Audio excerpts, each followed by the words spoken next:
worked with us after hours, got to know us a lot more, and we're glad that we can be part of the community and continue some of these discussions. But we're the regional development organization, and also recognized as the Federal Economic Development District for Southeast Alaska. Things does mining touch on for the community here and also in the region. So I'm just going to run through, because I know I'm the last thing before you and lunch, so that's not a very enviable time slot. But anyway, one of the things that first started the region here, throughout Southeast, but also in Haines, was the number of canneries.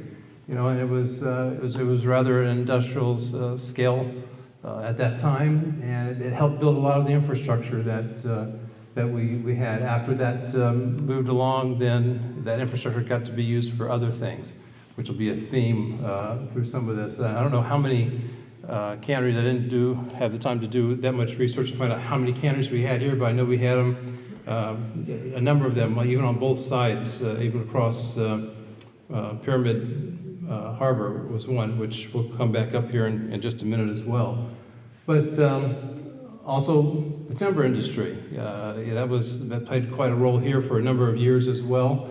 And in the region, Ketchikan has a lot of infrastructure that was built up and then converted to other industries, maritime, shipbuilding, tourism. Haines, it's still working on some of its infrastructure plan, but it gave way to other business opportunities as well. And then, of course, none of us were around for the gold rush of yesteryear at the turn of the century, but it too played a role. Three of the four of those shots are here in the Porcupine district area, the mining district area.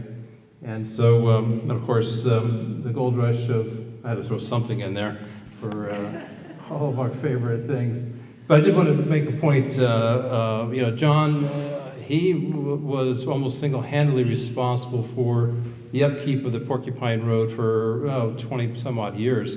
And, I think that is a theme that's continued with Constantine and other users there that have contributed to help provide infrastructure that most everybody in this room, I'd be surprised, there wouldn't be too many hands that would go up to say, you live here and you haven't been on the Porcupine or Sunshine Road system yet. I know there's two, and I won't shame you, because you're going to go out there soon, right, Mike? Right. But, that's where we all go, very big, and that's where we get our firewood. That's where, we go out, and that road infrastructure is paid in large by the industry out there. And even industrial-sized tourism, nearly, if you're not planned for it, if you don't build for it in advance, it can overwhelm you. And we saw that in some of the earlier years here in the community, where it just seemed like, there wasn't enough room in the road for them and us. But, I think that with enough planning, that there's opportunity to get the infrastructure built, and then it increases the quality of life and infrastructure you have available for other things moving forward. And so, before coming here, I sent out a number of emails to some of the tribes and some of the government folks in the region. Just asked them, I said, I'm going up to Haines to do this presentation, and I'm just curious, what are some of the approach, what are some of the feedbacks, guidelines? And, this is what I got back. I said, we look to guidance from our elders, and this is from a tribal leader, and they provided the parenthetical, both tribal and non-tribal, and I think that it's important to take that wisdom and those lessons learned from those that have seen it, been there, and appreciate the value. And we need to collaborate and have community meetings. And that's why I really applaud Talk Schnook and the stakeholder group that's put this together, because I think the more opportunities you have to be face-to-face and work these things out, you really end up better in the end. And again, you're gathering the experts here. You're not getting anything technical out of me today, but there's been a lot of good information, and there'll be, I hope the folks get in tomorrow as well, because there's good speakers lined up there as well. And we've got the time, although sometimes it seems like it's almost too much time. I think this is the third 5-year plan that Garfield has told me that I should be prepared for, but I kind of believe him this time. So maybe we're a couple of years down that last 5-year plan. Look for lessons learned. What have we learned? What do we know? And incorporate that so history doesn't repeat itself in the wrong way. So some of the community benefits that have been seen in the region historically. If you've been to downtown Juneau, it didn't exist.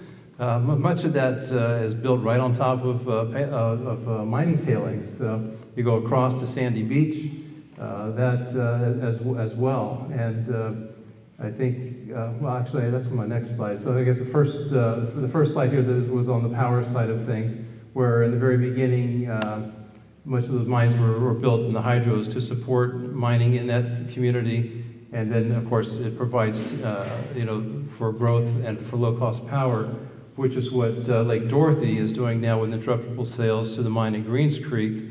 Allows AEL&P to have the lowest rates of any utility in the state for regulated utilities, and one of the lowest in the nation as well, for that matter. So, and then, of course, industry helping to pay for roads. I mentioned the one up the Porcupine. The same thing happens with Prince of Wales Island and other places where industry has gone in and the infrastructure gets left behind.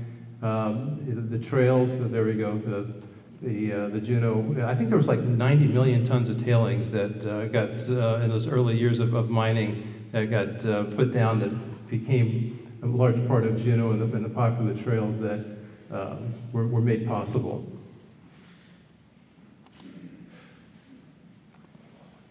The comprehensive plan.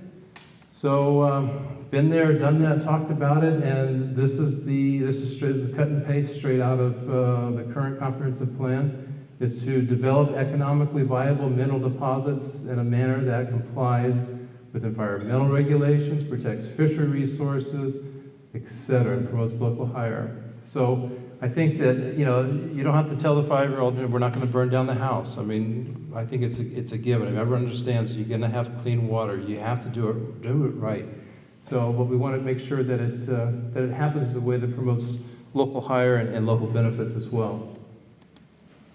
And there's a map that is kind of sitting sideways, but that's also the comprehensive plan. And you can see, if we had a pointer, the shaded area there, which is really at the top, is the mining district where Constantine and other mineral-rich areas exist, as well as the timber. So it's part of the local planning, and it's important to make sure that the infrastructure there and that there's not development that is going to be in conflict with the uses there. That's why you don't have the mining downtown. You don't have downtown to the mining.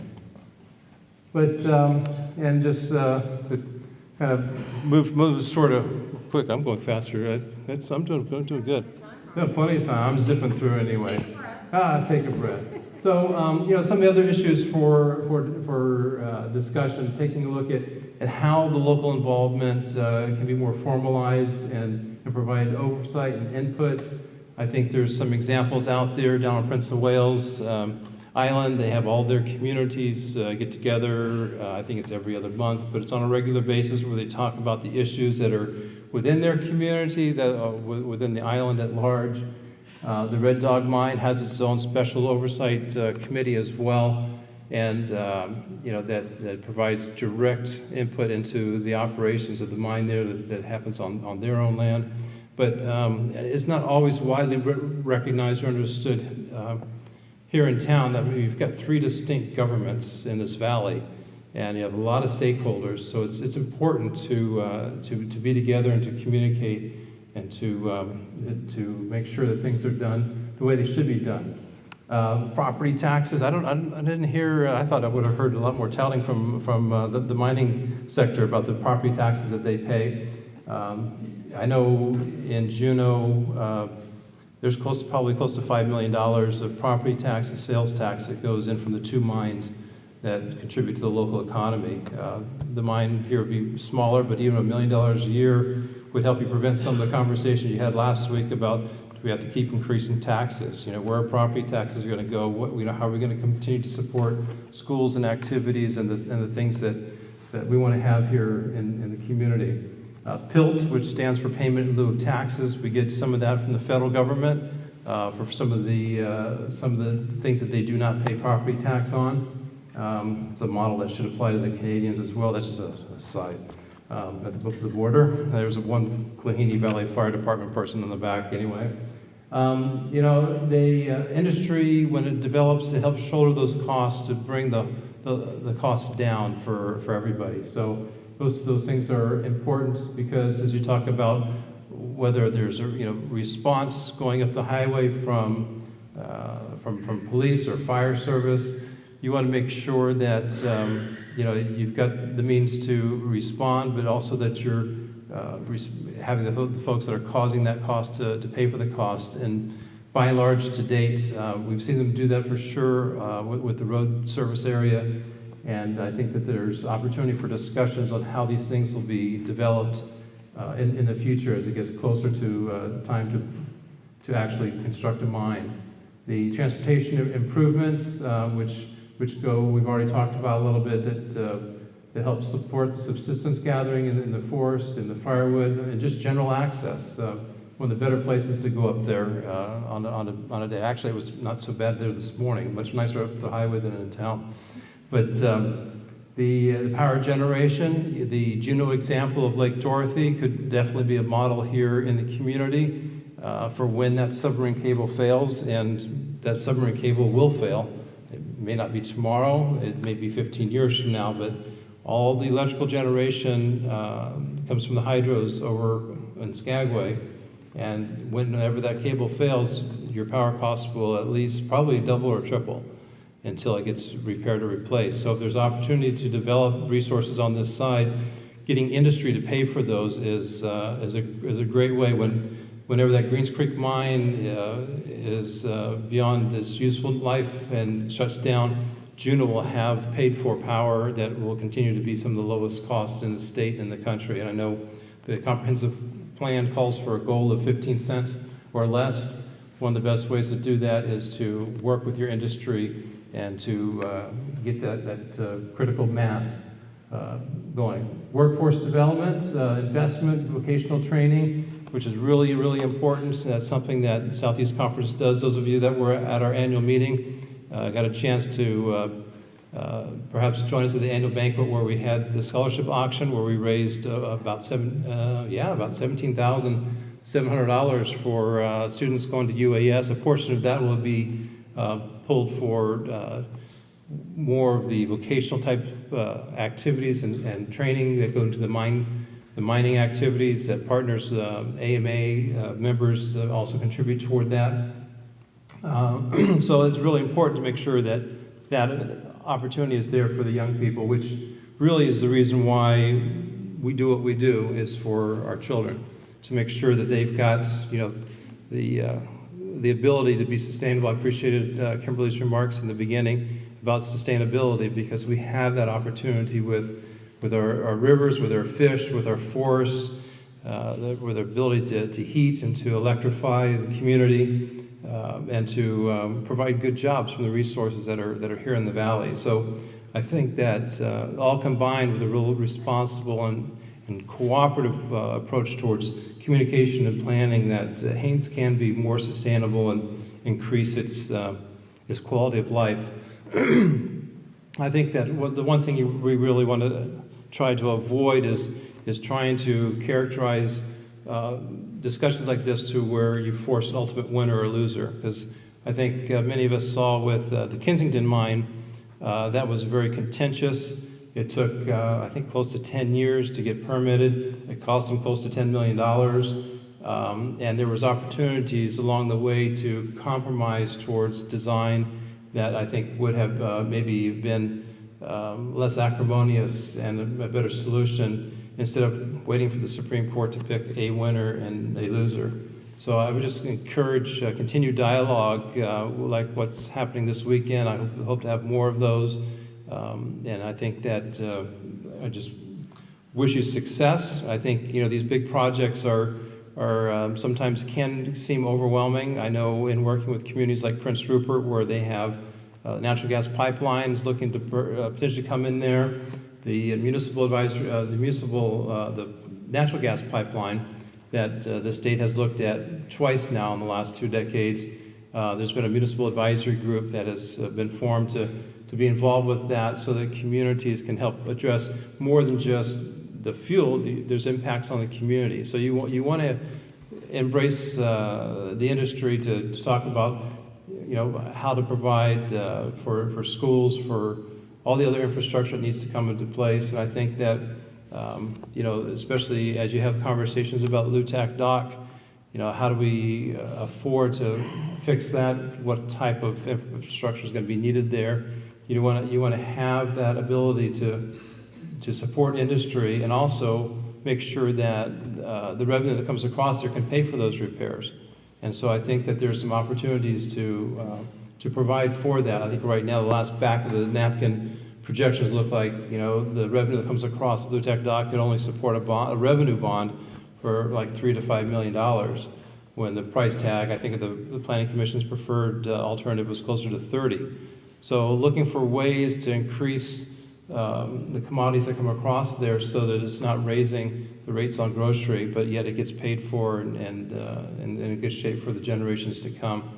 I think that's some of what we've seen happen both in the Juneau docks, the Ketchikan docks, and other places where they're converting old infrastructure to current day use. So there are a lot of examples around the region that kind of are analogous to what is coming here. There's lots of time to plan for that, and I applaud you for doing that. And we certainly want to help in those conversations in any way we can with information and information sharing and collaboration. So that's a quick run through for me. Get you out of here on time for lunch after your wrap up announcements. So we'll stand by for questions after lunch. Okay, thanks.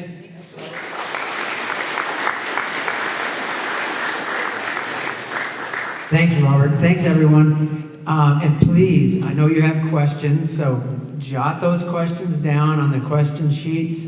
And if there's not a box there already, put them on the table next to the sheets, and we'll see you back here after lunch. When you hear the ukulele playing, that's a good hint to come back, and we'll resume the forum. Thank you. So we have a couple hours really this afternoon. It's Q&A. There were lots of questions submitted, which is great. So thank you very much for all the listening you did this morning and thinking and supplying questions for our panelists. And we're really happy that they're willing to be here. As you know, we have a couple people who didn't make it in today, so hard to answer maybe some of the questions that we got relative to what they would have probably put out there for you to understand today.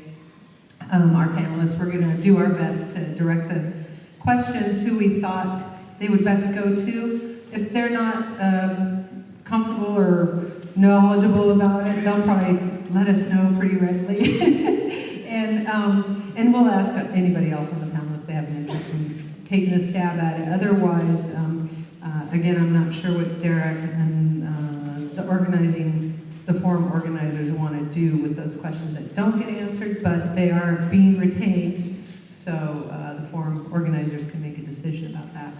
So we have 4 panelists, and there's water for you guys if you want it. And feel comfortable getting up and stretching. 2 hours is a long time. You all did so amazingly well with the presentation time we had sitting today, but it was riveting, I have to say. So, Odin, are you ready with a question? Yeah. All right. Okay, are we all here? Let me put these down. Mm-hmm. You ready? You have your first one? Yeah. Okay.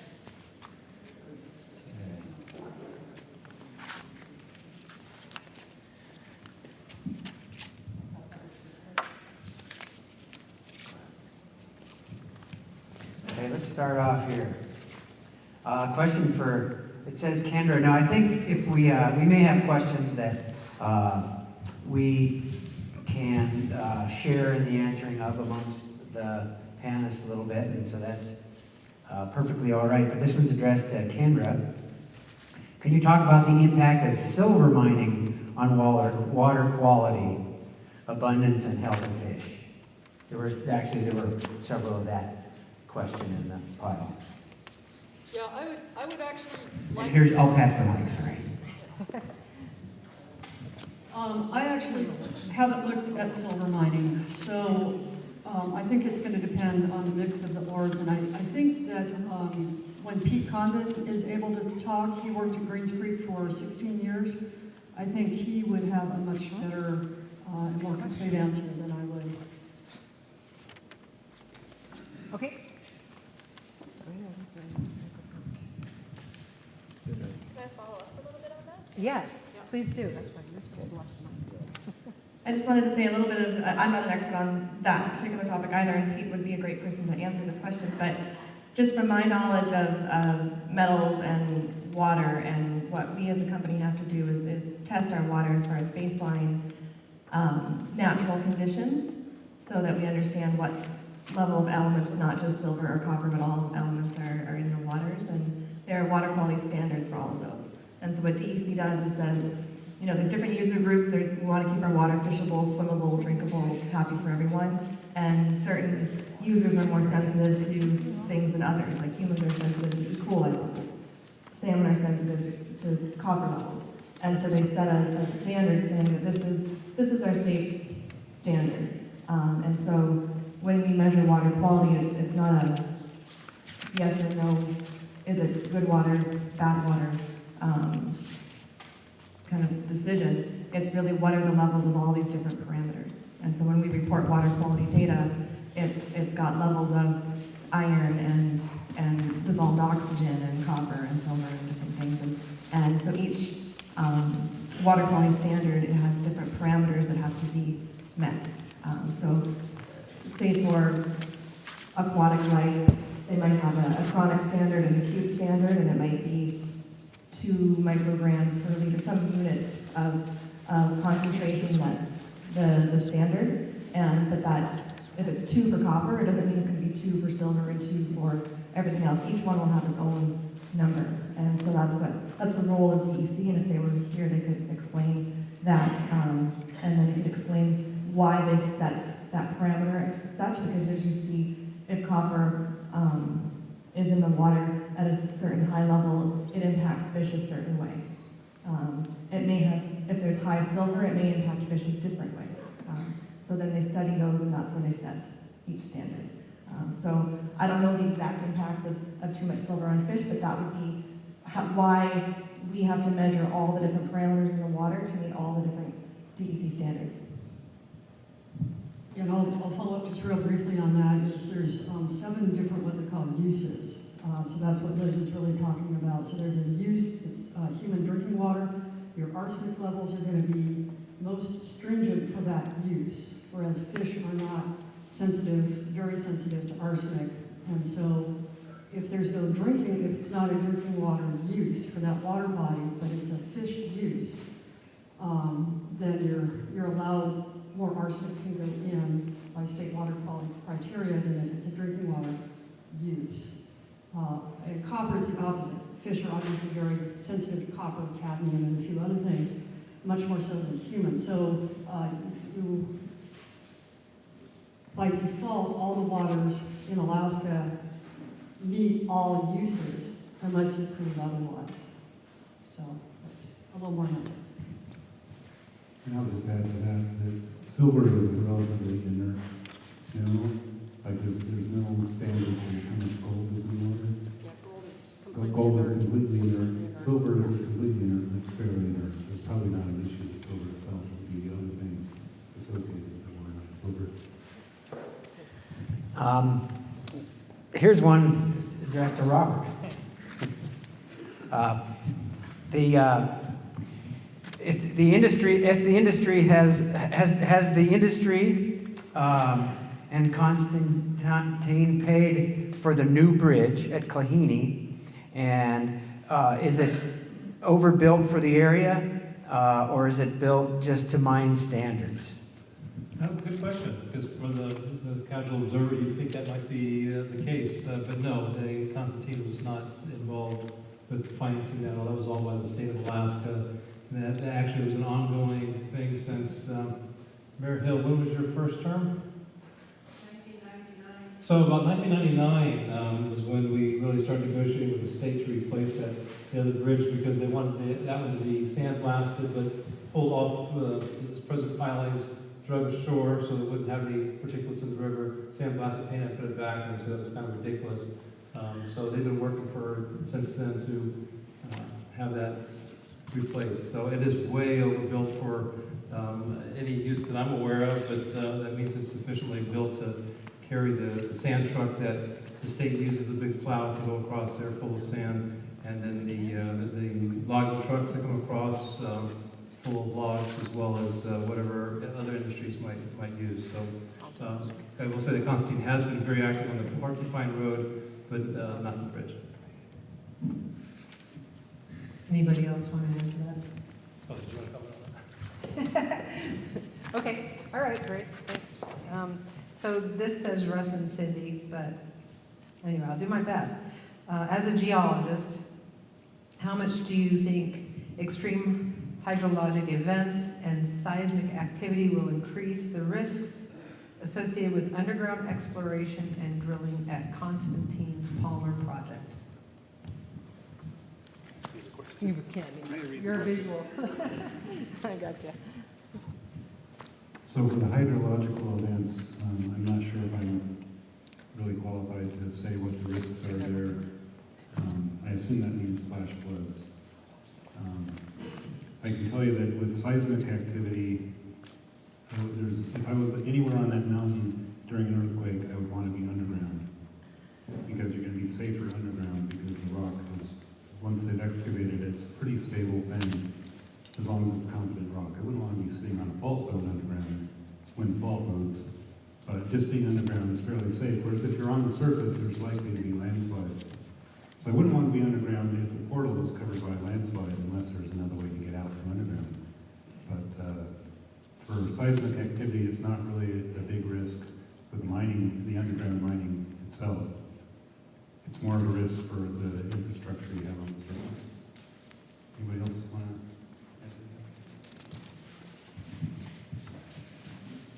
Just from the Constantine perspective, it's certainly something that we have to consider as we do anything there. And we know, we get regular 4 and 5 earthquakes all the time. This year there was the 6, the large ones that happen less frequently, but they certainly happen, and we have to plan for them. And it's certainly something that the regulators look for to make sure things are engineered properly. They have standards if you're working in seismic zones, and it's something that we're busy collecting a lot of information on right now as far as where are the rock slides, just not from earthquakes, but from erosion and things, and where are the avalanche zones, and the avalanches can be triggered by earthquakes as well. And so you certainly want to site your facilities in areas that are safer than other areas. And so we spend a lot of time now collecting that engineering data and to meet certain standards. But certainly, Greens Creek and Kensington operate in the same environment seismically, and Kensington's very mountainous as well, and has avalanches and rockfall considerations. And so it's certainly something that can be done, but you have to make sure you have qualified engineers that are looking at the seismic stability properly. And so that will be part of any of our proposals. They'll undergo that analysis as well. It will be part of the permitting process. And I'd like to make a comment on the hydrologic events. I assume that some of this would be a concern if there's waste on the surface that has to be impounded or have a barrier around it, and you want to make sure that there's no snow melts, no on-rain events, extreme flooding, extreme precipitation that overwhelms those barriers or impoundments. And there's also a caution of any movement of water from the tunnels through fractures and faults to the surface in a way that isn't anticipated. And as you do underground mining, you'll also be pumping a lot of the water out and do a lot of dewatering. So the mine's going to be dry while you're actually operating. Some of the events may happen after closure and after the water table rebounds. So those are some hydrologic things to kind of keep in mind. This one's for Liz. When do you anticipate an update to Constantine's resource estimate? For the It's a good question. It's coming from a lot of people right now. And certainly, it takes a lot of work to update a resource estimate, and there's some obligations when you do have a significant increase in your resource estimate to report that to your shareholders, especially, and as well as the public and other interested parties. So it's something that we have to analyze. We're still receiving the results from this year's drilling. We did, so the last resource estimate was in 2015, and I think it was before the year of drilling for 2015. So we had a couple seasons of drilling since that estimate. And the last couple seasons of drilling haven't been as successful at intersecting new mineralization. So there wasn't a real need for us to be updating the resource with that drilling. This year we have intersected new high-grade mineralization, and we're evaluating right now when might be the best time to recalculate that resource. We may or may not do it this year. It may be after next drill season. And there's a lot of reasons for doing that. And it also, sometimes they're recalculated based on changes of metal prices. So like Cindy and Russ pointed out, we calculated it at a certain metal price back in 2015. If metal prices change significantly, you may want to recalculate it for market condition reasons, because you're always comparing yourself to other projects, and it's nice to have a level playing field with metals prices. But so the answer is I don't know. But if we do recalculate it, it will be a very public announcement. There will be a news release that will announce our new resource estimate. And one of the requirements for us is that within, I think, 45 days or 90 days after that announcement, we have to publish a technical report, this 43101 report that's been mentioned, that will detail all of the details that go behind that calculation. And I just wanted to mention, some people had asked on lunch break too about this 43101 thing. And it is a Canadian standard for the securities exchange, but it's used in the US because the US doesn't have a similar process for exploration projects. And so it's a way to increase transparency to the public and to your stock market investors so that they know the data. And it's for us, we can't calculate our own resource estimate at this stage. We have to have a third party do it to help validate and make sure that we're not inflating the numbers. You know, they're validated by other parties. And so it's something that is a very public process, and it becomes a news release item because a lot of people are interested in it, and it will affect our share price as a company that's traded on the stock market. And so it's something that needs to be announced to everyone at the same time. And so what we have will remain our current resource estimate until we recalculate it. Thank you. This one isn't directed to any one presenter. In your experience, have mining companies, and I'll insert Alaskan mining companies, expanded their projects beyond the initial scope of the project when first permitted?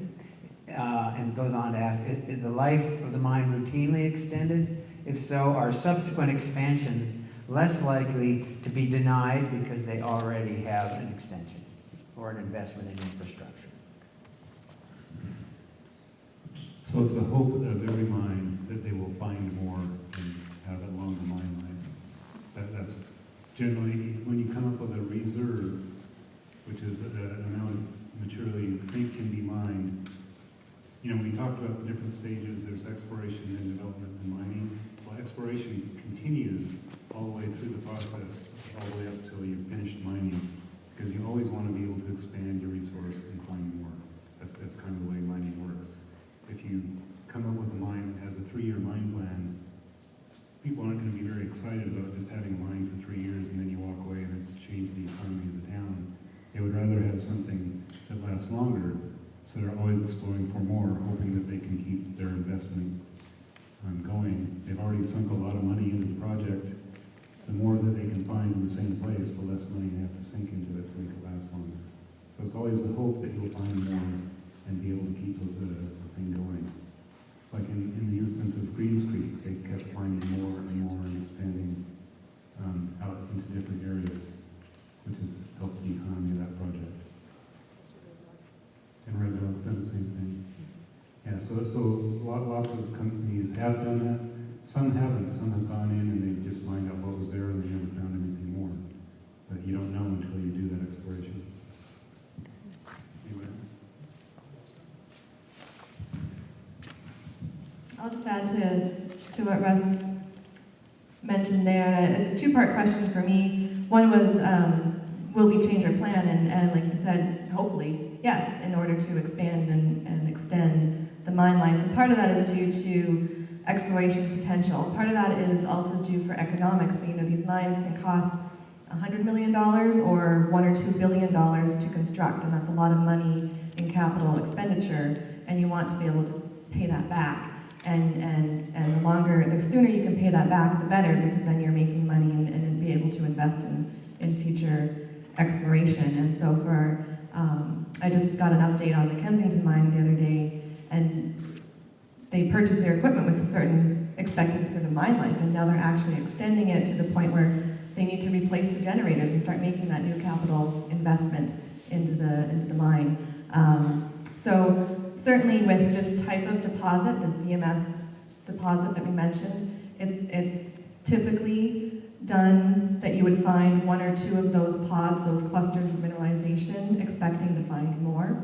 But right now we're just investing and putting money in the ground, and we'd like to be able to start making money at some point. And then you've got an operating business and a balance sheet that you can work with. At this point, it's all just investment in future potential. So those are some of the things on the mine life that might change. And then if you permit something for a 10-year mine life, you're permitting a certain size of surface facilities. You might have a mill site, a campsite, and those may stay the same if you extend your mine from 10 years to 20 years, but what will change is the amount of waste rock that you're producing. And so some of that will go back underground, but whatever is stored on surface then will have an expanded footprint. And so for like Greens Creek Mine, they had a certain footprint that was permitted, and then they wanted to be able to expand and extend the mine life, so they have to then permit additional areas to store that waste rock.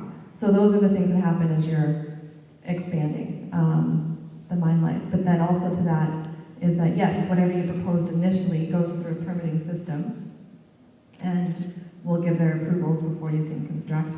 If you want to change that, it will go through a whole new permitting system. So there's no guarantee that you will get your permit for your expansion. It will go through and have to meet the same regulatory requirements for fish habitat protection and water quality protection and planning for the future. So just because something's in operation, there's no guarantee that you'll receive an expanded permit for the next activity.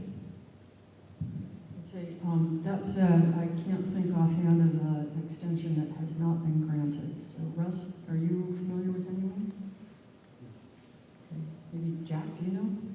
There hasn't been one in the last one. It's been denied? Yeah.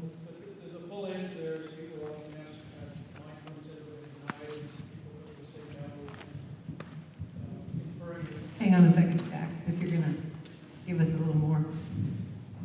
One of the questions that comes up a lot is whether the agencies ever decline to mine their permits, and while one answer is not really, they have not been, but what that means really is that they're often said no in the permitting process. The agencies will say, no, what you're proposing is not acceptable, so bring us a different plan. So at the end of the day, mines typically get all their permits and can go into production, but it's an iterative process, and there's always changes in that permitting process from what the mine was initially proposed to be versus what eventually gets permitted. Thanks for jumping in there, Jack. And normally we want to keep our responses up here at the panel table if we can. Just for one thing, we are recording the proceedings here.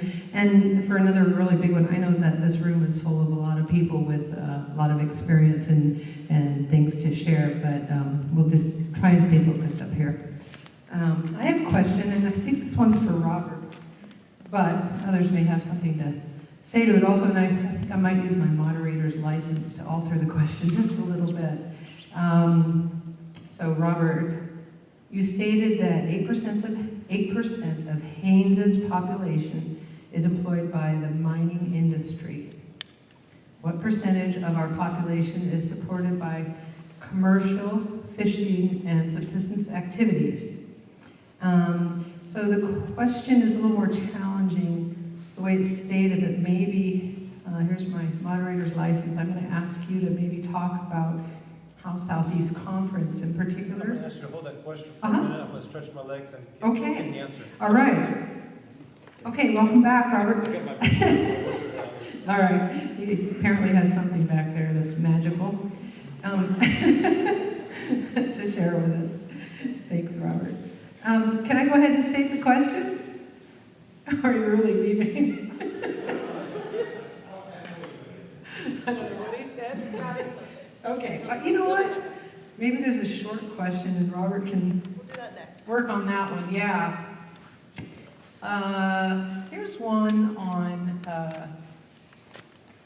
acid mine drainage. So it may have more than one respondent here. Can you explain the lag time before acid mine drainage may become a problem and how it relates to this project? So Kendra, do you want to start and I then can start, and maybe? I'm sure Russ Yeah. knows a lot on that. Okay. It's complicated by a lot of things. It's not just the concentration of sulfides and carbonates, it's also the structure of the mineral itself and how it oxidizes based on the shape and the size of the particles. So it is very complicated and it can take decades. It can go very fast or very slowly. But some of that does have to do with the size. So as you grind the material, so it comes in your tailings or those drill cuttings, you have a huge amount of surface area and it weathers very quickly and is more likely to go acid more quickly. But it does get very complicated with mineralogy and a lot of other factors. And to add to that is it's a good question. It's a question that needs to be asked through the permitting system. And it's something that we're starting to build the information for being able to answer that question. And so, like Kendra mentioned, it depends on even the mineralogy. So we call some of that work metallurgy. And so metallurgy is really about what metals are in your rock, how are you going to process them, how are you going to recover them from the mill, through the smelting system. And then your tailings are what's left over, and sometimes your recoveries change. The numbers I showed up there today, we said maybe an 89% recovery for certain metals, 92% recovery. That means that 8% is staying on the tailings that are left. But we may be able to enhance that recovery. So maybe we improve it from 89% to 95% over new technology or some different thing. And sometimes the grain size will be a factor. So the grind size is what the mill does. We blast it as big rock chunks, goes to the mill, and you mill it down to a certain size. The finer you grind it, usually the more you can recover. But it also costs a lot more money to grind it smaller and smaller and smaller. And so part of it is understanding that balance. And so sometimes you have a primary grind, and then you'll have a secondary grind. And that can change the economics of a project. And it depends on the size of your minerals in the rocks. And so our rocks are generally medium to coarse grained minerals naturally in the rock, which is good because you don't have to grind it as fine to get those metals liberated to make a concentrate that you ship away. So those are all the things that we're beginning to study to understand our deposit, and that will determine both the metallurgy recovery and the value of the deposit, but also then what are your tailings and how are you going to manage them. And it's all a question about how, and not a matter of if you're going to manage them, but how you're going to manage them and what it's going to take to manage them properly. And so some of those other tests, what we call is acid-base accounting. So you send rocks away to the laboratory, and they can tell you how many minerals you have in there that can generate acid, how many minerals are there that can neutralize acid, and what's the ratio and the balance. And so we're doing those studies for a lot of our rocks, not just the ore zone area, but also the waste rock, because you need to be able to get to the ore zone. So you're going to blast through rocks that are not the ore zone, and those will be waste rock. And sometimes your zone of interest is smaller than what you need to blast, and so you'll have extra waste rock. And so we need to understand the acid-base accounting of all of our rock types. And we can do that by sending them to a laboratory. They do little bench scale tests. They can do a variety of laboratory tests, which are different than real world tests as well. So Kendra mentioned barrel tests, and where you take actual core that's in our core boxes, and you kind of crush it up and stick it in a barrel and stick it on site and see what happens in the natural environment with the freeze, the thaw, the snow, the rain, the temperature variations.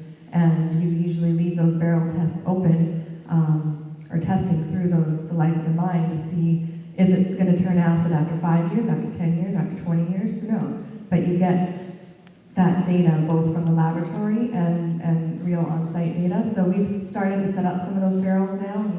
There's water in there, and you test the water periodically, and those will be ongoing studies that will help us put together a mine plan that will incorporate what we call rock geochemistry and tailings and metallurgy that are all important to the economic analysis, but very important to the environmental analysis.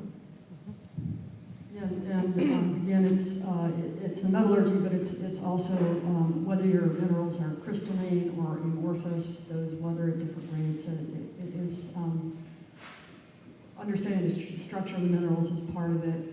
Putting these field tests together is a really important part of it, and it's key when you design these to make sure you have representative samples, and you're representing the waste rock accurately, the mineral area accurately, and you're really understanding. You haven't just taken some spot samples, but you really have a representative sample that you're putting into these barrels.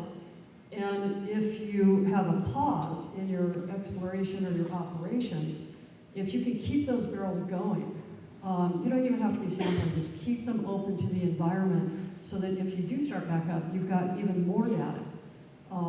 That would be super helpful. I've seen at least one operation where they simply covered the barrel, so then it's no longer quite as useful. And I think the last thing I want to say is when you're talking about waste rock, some of that is mineralized material. It's not economic, but if the price changes, it might be economic. So the waste rock can have a lag time because it will have sulfide minerals, and some are also have minerals in them as well as pyrite. Did you have anybody else on that? Okay. Okay, Robert, let me ask the question. I'll go back to it here. And again, like I said, I'm going to change a little bit with mine. You stated that 8% of Haynes's population is employed by the mining industry. What percentage of our population is supported by commercial fishing and subsistence activities? And then there's actually a second part to this question, and it's focused on really, I think what would maybe need to hear from you is, because the way it stays a little awkward, but if you could talk a little bit about how Southeast Conference decides to support an industry that, let's see, this says jeopardizes an existing sustainable, healthy way of life for mining in the Chilkat Valley. Okay. Okay. I'll try to tackle that. Yeah. Okay. So, do your best. Thank you. okay. So, seafood. Just backing up to the region, seafood, and we don't have subsistence really calculated. I think we'll have more of that next year. We're working with the Central Council of Lincoln Haida Indian Tribes of Alaska to capture some of that data. So I think we'll have more of that going forward. But right now we do have tracked the commercial fishing, and the seafood regionally is about 9%, and which translates because it's a little bit better than the average wage. Workforce earnings in the region represents about 10% of income. Haines is more, and Haines represents about 13%. And Southeast Conference, we don't endeavor to try to pick or choose winners or losers of industries. We try to support economic development that it exists and can exist. And it's not by sacrificing one. It wouldn't matter if these numbers were 1 or 2%, and something was 80%. We wouldn't say, let's go after the 80% and sacrifice the 1 or 2%. That's not the approach, because sometimes that 1 or 2% is 100% for somebody. So we try to take a balanced approach towards supporting all the economic industries in the region. We've got a whole list. We have priority industries that we focus on, whether it's tourism and the visitor industry, energy, transportation, but there's a whole list of the what we call miscellaneous that we just have underneath economic development. And here we go. Priority objectives in our strategic plan is transportation, energy, maritime, seafood, visitor, timber. Sorry, mining is not on the priority list. Mining is one of those other objectives that falls in there with housing and food security, communications, marketing, solid waste, education, arts. Oh, here we go. Here's mining, and then research and cultural wellness and healthcare. So we don't pick winners or losers. We try to be very supportive in a broad way because it all matters. Our region really faces a lot of challenges that we have to take a holistic approach. I hope that answered the intended question as well as when asked. Hey, thanks a lot, Robert. May I add something? Oh, sure. Just wanted to mention that that's something that we're interested in is not making it one or the other type industry, especially here in Haines. We know there's a diverse, existing healthy economy, and we would like to be here to just add to that diversity and add to the vitality and add to the sustainability of all of the industries and how can we work together. Certainly environmental regulations are important to make sure that the water is clean and the fish habitat is protected for important fisheries industry as well as the subsistence use of the area, and that's berry picking and hunting and fishing as well. And so we're looking at ways how can we benefit each other, how can we keep the balance of industries, how can we promote each other and share resources too, and for the tourism industry we can share infrastructure, and for other areas we can share cargo facilities, or we can work to benefit each other and have cross-industry benefits to help everyone grow and thrive. All right. I want to address to the geologists, but Robert, I'm sure you can. Good try. With the ores or metals being mined, gold, silver, copper, zinc, and method of extraction and refining, can you refer us to an existing mine with similar materials, minerals, topography, refining methods, etc., which is successful in avoiding massive environmental damage? I'd say Greens Creek is the closest, and I can't tell you what their environmental record is. I know that they've been operating for a long time. There are probably other ones that are in steeper country like we have up the valley here, but Kensington is in very steep country like that, but it's not the same kind of metals. So it's gold, not the other four metals. So Greens Creek is probably the closest one in this region that I know of. Anybody else want to chime in? I will add that if you're looking geographically, you might be looking in South America for mines in steep, high mountainous areas with the same or somewhat close mineralogy. Wouldn't be exactly the same. And my understanding is there have been some problems at Greens Creek, and some of that is complicated, but maybe not enough baseline to show what is a natural fluctuation or a range and what is maybe coming from the mine. So again, getting your baseline and monitoring and continuing to monitor can really help pinpoint the range of natural fluctuations versus anything else that might be coming in. I guess a couple things to follow up there about the mention of importance to have good baseline data. And Greens Creek opened up in 1989, and a lot has changed since then. And certainly there is a focus on making sure there's good environmental data beforehand, and that's increased. 1989 wasn't that long ago, but it's long ago enough that things have changed in the mining industry as far as ensuring there's good data collection, and that's something that at Constantine we've started very early. So we have already 3 or 4 years of fisheries data. We have, since 2008, water quality data. We have building this long data set over the years of exploration that will help build, and it's one thing that the regulators are very excited about, because often they're working with existing operations that don't necessarily have the same baseline natural conditions data going into the planning, whereas now for this particular project, they know that we'll be having a good set of data beforehand, and we work with the regulators as well. They come to site, they visit, they say, we think you should sample here, we think you should test this, we're going to be wanting to look at this much data, and so it's a collaborative effort to make sure we're collecting this information. And as far as other mine operations that may be similar, a couple things with the terrain. Yes, South America, lots of steep terrain, Colorado, different places, and then there's also just the weather environment. There's a lot of moisture and rain and snow in southeast, so you look for places like that because it changes your plan as well. And certainly Grades Creek and Kensington would have those similar environmental conditions. And as far as the metals go, if you remember the map I showed of all the different districts of this type of deposit, one of the areas that is mountainous and has lots of precipitation would be Scandinavia. And there's a lot of these mines in Sweden and Finland and Norway. So those would also be similar environments, and there's a lot of successful operations there, and they also very much value their fisheries and their water quality in those regions. Another example that I can give is the Myra Falls mine, which is on Vancouver Island, and it's a similar coastal environment. And that's another example, though, where it started a long time ago. That one actually opened up in the 60s, and it's still in operation, and it's one that's been able to continue to explore and find more and more of a resource to extend the mine life well beyond what they thought they were going to have. And the Myra Falls mine is located at the headwaters of the Campbell River fishery, which is also a very well-known thriving salmon fishery.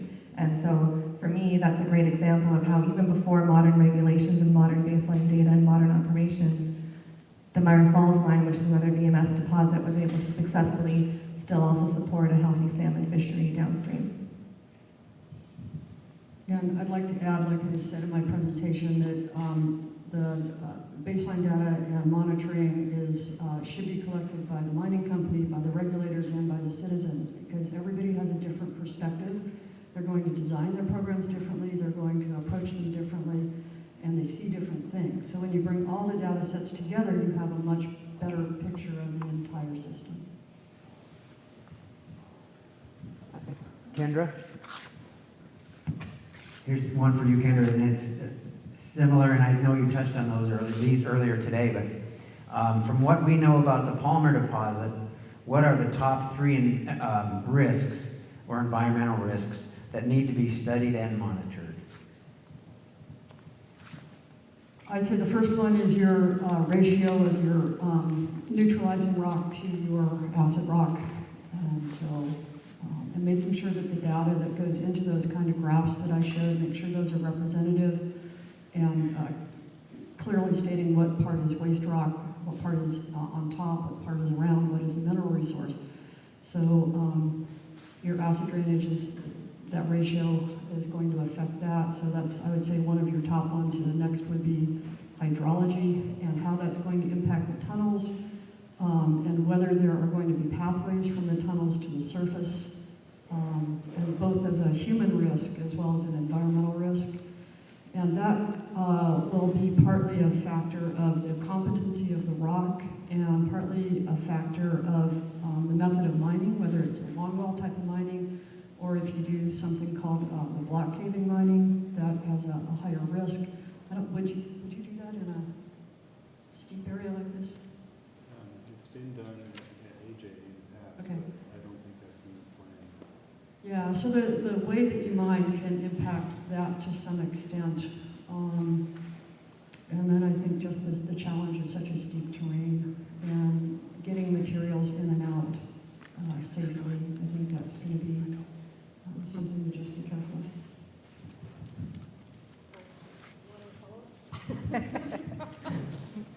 I just wanted to maybe let folks know, I guess, where we're at with each of those points that were raised by Kendra. So I'll just start with ABA data. Asset-based accounting is ABA. And that's something that we've started long ago, taking samples of different rock types and doing those tests. And that data comes out through permitting. And so if you look back at our road permitting, there was the potential that we would intersect bedrock with our potential road blasting. And so we took surface samples from mapping and we drilled some holes to collect subsurface samples and sent those all the way for analysis. And all of that data was presented during that permitting proposal and through the analysis to look at what that might be. So it didn't include ABA data for the whole mountain of all the different rock types, but it was relevant to that portion of the permitting. And those particular rocks are what we call hanging wall rocks, or the rocks that are above the ore zone in that layer.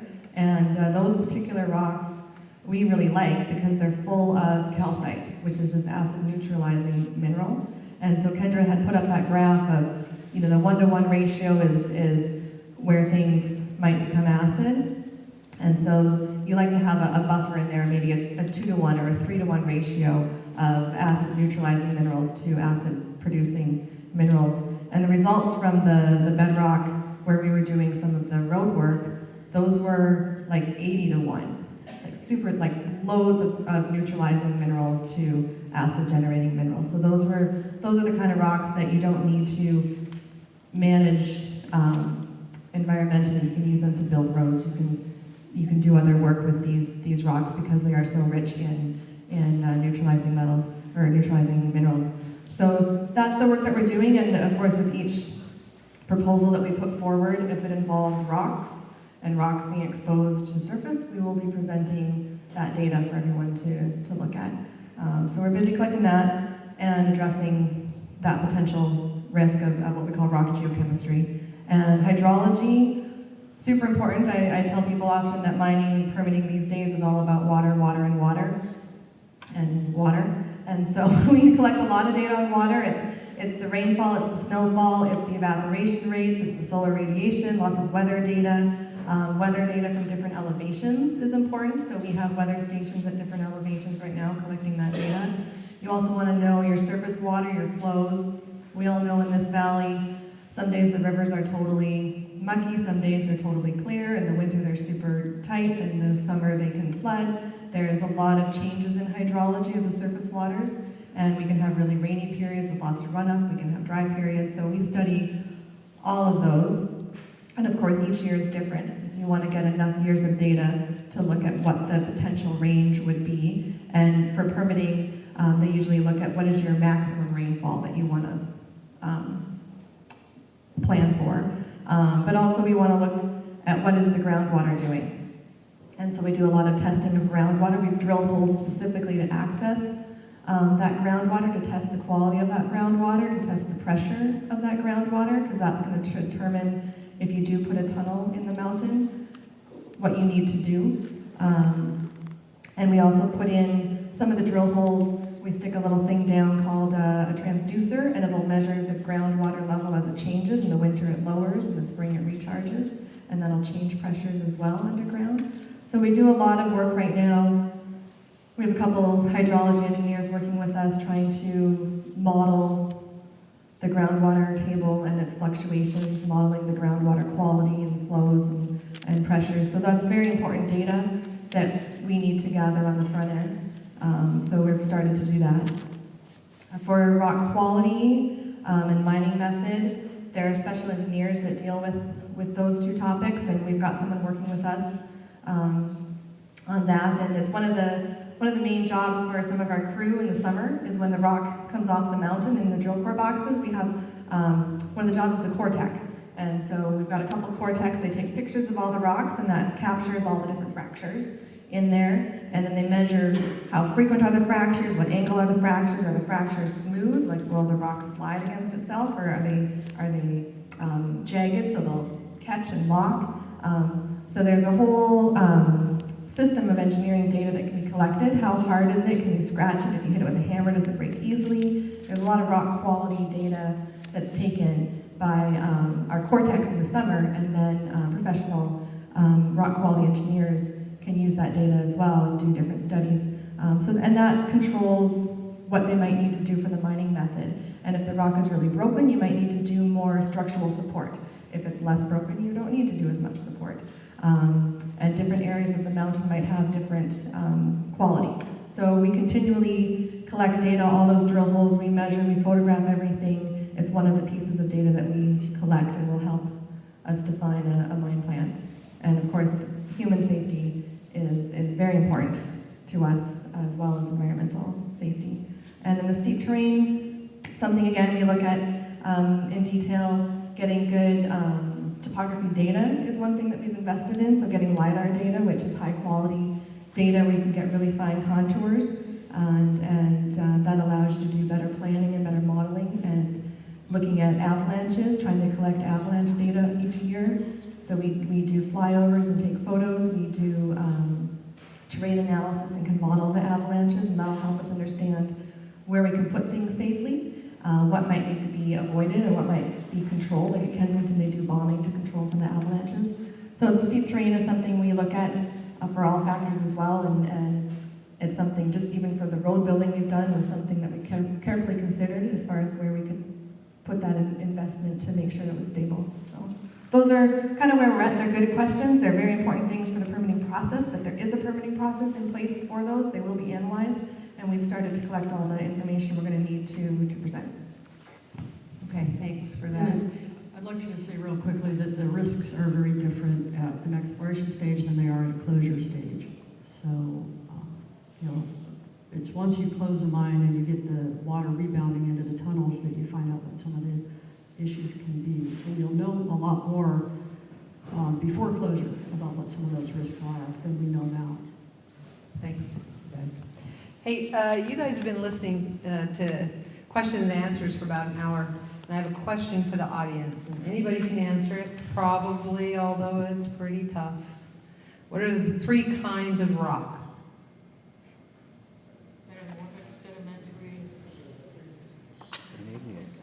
Hard rock, punk rock, and classic rock.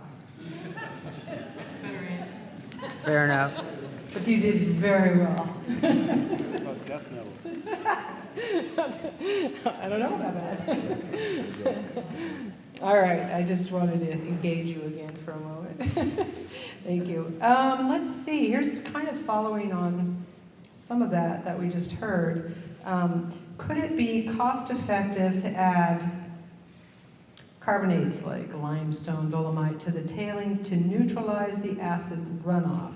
Now again, this is when you and if the mine gets up and running, because again, it's in the exploration phase, but in your future mental meanderings and paper etchings, maybe you have an answer to that. Mm-hmm. Geologists. Yeah, limestone was added to the Flambeau mine, which is an open pit mine, and to date, that has looked pretty good. It has not gone acid. Again, whether there's a lag time, it's something people are still waiting to see. Whether limestone is even needed we don't know yet, because there may be enough carbonate that you simply don't need it. A lot of the material, the sulfide material, may end up going as paste tailings back into the tunnels, and at that point, they should be isolated from water and air. So yes, it can be used in some conditions in some places, but whether it could be used or would be needed here is it's way too early to tell. I think it's great that we're thinking of solutions.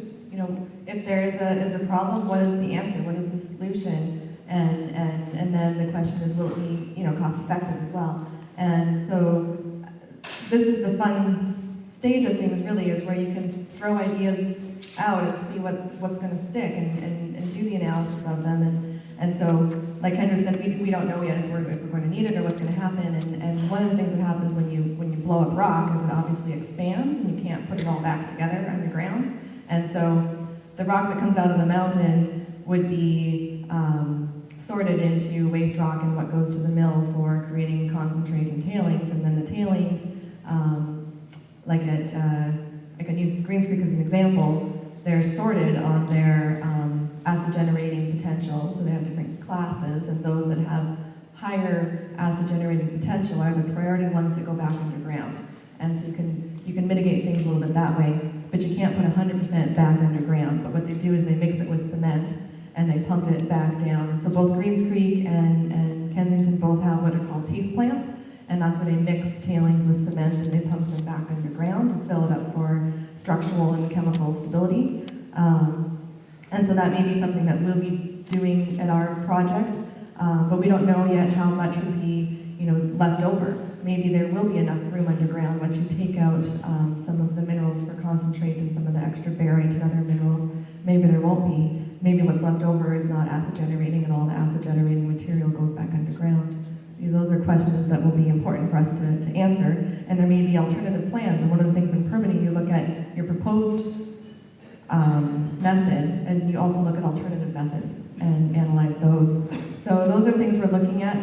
I would say one natural benefit, there's many benefits of the property here, is that the majority of the rocks on the property are very, very rich in calcite, this carbonate mineral that's neutralizing, so it gives you a lot of flexibility as far as developing things. If we were to go underground for exploration, perhaps you put your tunnel in that rock that is completely neutral and just drill into the ore zone, so you save that other step for mining, and that's something that we're looking at. So the geometry of those rocks are very important. The other thing is that we know that the immediate waters where we're at, it's a few miles until you reach salmon-bearing waters. And so that's a nice natural buffer. Obviously the water flows downstream into salmon-bearing waters, but you've got 3 miles of waters that are non-anadromous or non-salmon-bearing as well. And then in the area as well, there's lots of limestone. So someone asks, is it cost effective to add limestone or carbonate? One of the questions is, where's your source of carbonate? Do you have to truck it 400 miles or do you have to truck it 2 miles? That's a big difference in your cost. And so the fact that the valley here has a lot of limestone available, a lot of volcanic rocks that are rich in calcite, these are going to benefit our ability to look at our different ideas. Yeah, and I think almost universally mines need water treatment plants, and that's where you start using your lime. So you may be able to add limestone into some things, but you'll almost certainly need lime at your water treatment plant. Another advantage of concrete or cement mixed with the paste fill is it's very rich in calcium. So in addition to sealing it, to making it unavailable, it also tends to neutralize it. So that helps a lot. So the closure plan is probably going to involve filling tunnels with paste fill, I would guess, as well, just to avoid that kind of problem. Okay, so you want a crazy story? Okay. Here's from the non-technical. So anybody know where the southern border of the historic Dalton Trail Road Maintenance Service area is? Okay, so I'll tell you. It comes all the way to Pyramid Harbor, right across from Heather's house. And you know why? I know one person in this room knows why. I won't pick on you, Jerry. So we created that so that there could eventually possibly be developed this trail system that goes from Tidewater here all the way up connecting to the historic Dalton Trail. And so at one time I mentioned, I said, well, you know what? I have an awesome idea for tailings. We'll just make the whole trail out of it. I got a little less on some chemical possibilities, but if you encapsulate it, well, maybe, but think outside the box. So anyway, there's still that dream out there to have a world-class hut-to-hut. Jerry even suggested a swinging bridge over one of the chasms, but anyway, I'm trying to think of how to use these tailings and whatnot too, so it's a non-technical dream, but I thought I'd just throw it in there for you. I like it when people think outside the box. And it's one thing, I mean, just on a kind of personal, not real technical note, is I know there's a lot of great people in the audience here with lots of great talents and skills and knowledge, and there's ability to think outside the box on these things, and I know that Haynes is not a community to shy away from a hard conversation or a debate on something, and I think that's going to benefit the project really well. I went ahead and pulled when you mentioned the Dalton Road maintenance question for you, Robert. It has the Dalton Road Maintenance service area established a commercial user fee schedule to help pay for road maintenance, and if not, when? Good question, and it's one that's completely bedeviled us since the time the ordinance was originally written. The taxpayers pay for most of that, and there's a provision, to date, the commercial users out there have donated more than perhaps been taxed. And it's something that is, because there's tourism use out there, there's forestry, commercial logging, firewood use out there, and then there's also the mining concerns. I know Constantina's continually provided cash and in-kind services, much like I referred to John Schnabel. Anytime he had his equipment down, not working actively in the mine, he'd have it out there grading the road and taking care of potholes, etc. And I know the borough has been very generous as well since taking that over to put in some capital funds. So I think that day may be coming, but it won't come until the current system breaks down. Right now, they've been contributing voluntarily, meeting the basic needs. So so far, so good, but that day may be on the horizon sooner. And just to add to that, it's something, we moved our project from 33 Mile over to the Big Nugget area on Porcupine in 2013 is when we first moved the operation there and became part of the road user for Porcupine Road. And we've always been working with the borough on what needs to be done to help maintain that road. And we do in-kind work of cutting down trees or doing ditching and helping out with things as well as contributing some cash to the project. But we work really well with all the users out there. There's active logging users out there, there's tourism users, and so we try to work with everyone who has that bond available. Yeah, Frankie would know more about this, but the Red Dog bond increased substantially once they found out they would need water treatment in perpetuity. It doesn't cost that much to revegetate and to remove the roads and make that all better. It's treating the water. And if you end up with water you have to treat for an unknown period of time, that'd be decades to hundreds of years to beyond what we know, that's what really increases your bond rates once you get to that point. Just let me say something real quick. I'm not going to comment on Red Dog's bonding, but we'll save that question for if we get Kyle here on the phone tomorrow. I think that's a good question for him. So you have to all come back tomorrow. We have more questions. Okay. I'm going to combine a similar question from two people who pose it. The first one cites documented, I believe that's TSF, tailings storage facilities failures in the past, particularly in light of a highly active fault zone, such as we have here, and then the other cites since if Constantine has only existed for 10 years and Dawa for 100 plus years, and speaking to the treatment of tailings piles in perpetuity. The question is, what about bankruptcy and declarations that associated with that and guarantees that the operations will not dissolve or declare bankruptcy? And if that makes sense, combining the two questions. I hope I'm not the only one on the panel to address this. Yeah, the idea of putting these traditional slurry tailings impoundments together, that is a concern because at some point many of those impoundments will fail. It may be 10,000 years from now, it may be next year. So there have been strong suggestions, and this was driven by the Mount Poly failure, but there's certainly been others, that we move away from tailings that have a lot of water in them, that causes them to flow a lot further and impact more area, and go towards more of a dry stack, or certainly if you have paste tails in tunnels, those aren't going to go anywhere.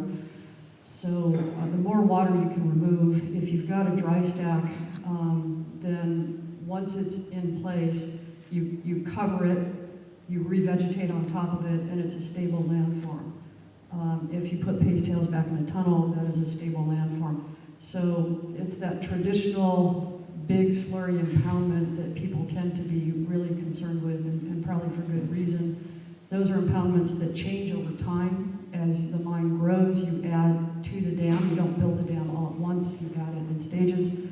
And depending on operating stresses, which can be the amount of minerals that would be running low, or you might have a lot, what the price of the day is.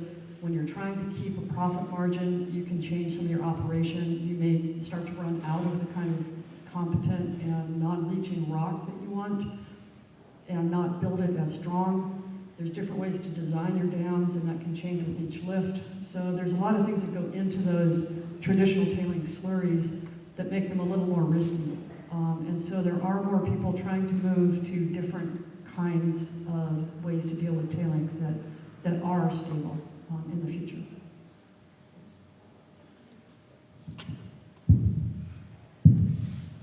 So one of the things that I wanted to mention too is that it's a good question. There's lots of examples. There's a lot of good examples to study, and there's a lot of failures in the past that they've mentioned that we need to learn from and study as well. So the good news for us is that we're early in this process, and there's lots of time to study and put together a plan and talk about it. So nothing will be done until it goes through that process.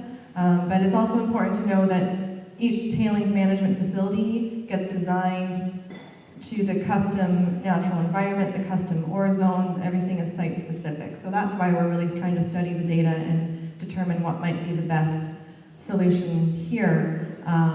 And the good news, one of the reasons again that I like this particular project, is by being a high-grade deposit, it means a lower production rate, and those are amenable to dry stack tailings. Dry stack is really hard to do when you have 100,000 tons per day of material going through.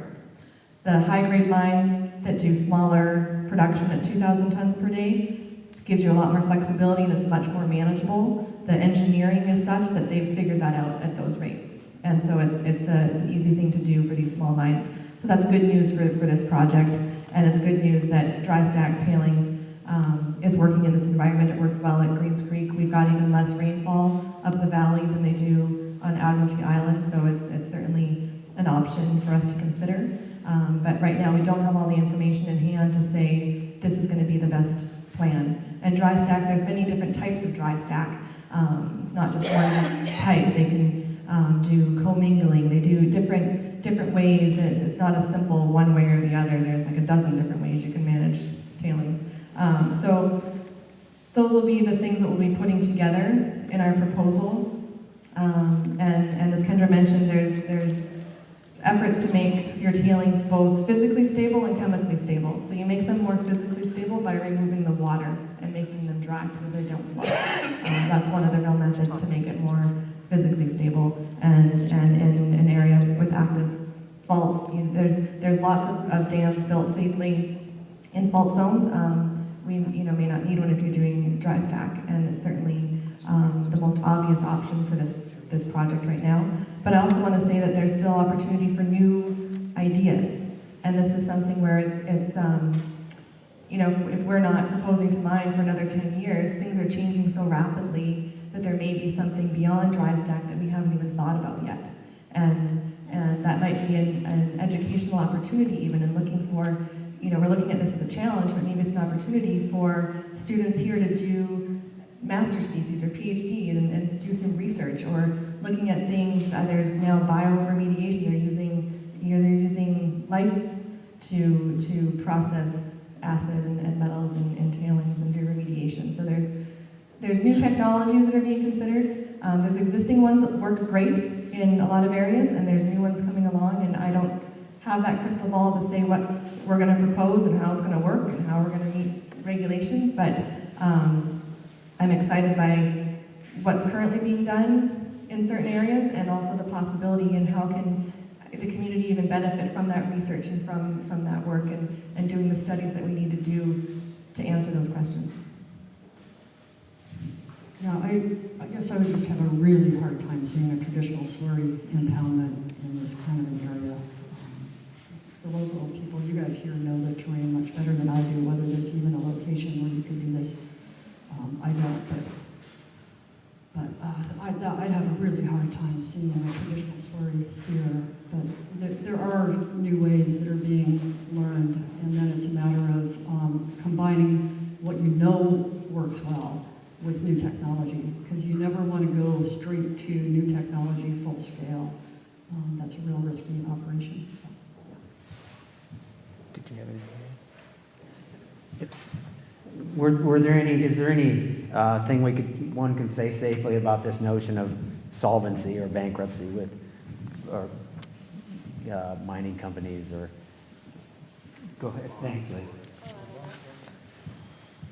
So the bankruptcy issue was a problem in the past, and taxpayers and citizens were left with the job of cleanup.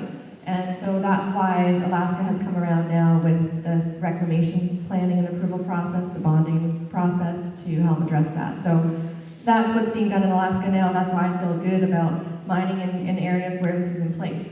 And so there are other jurisdictions in the world where mines don't have those reclamation and bonding regulations in place. And so if I look at where I want to put my energy into responsible mining, I like working in Alaska because I know there's strict regulations, there's good bonding, there's a good system here in place.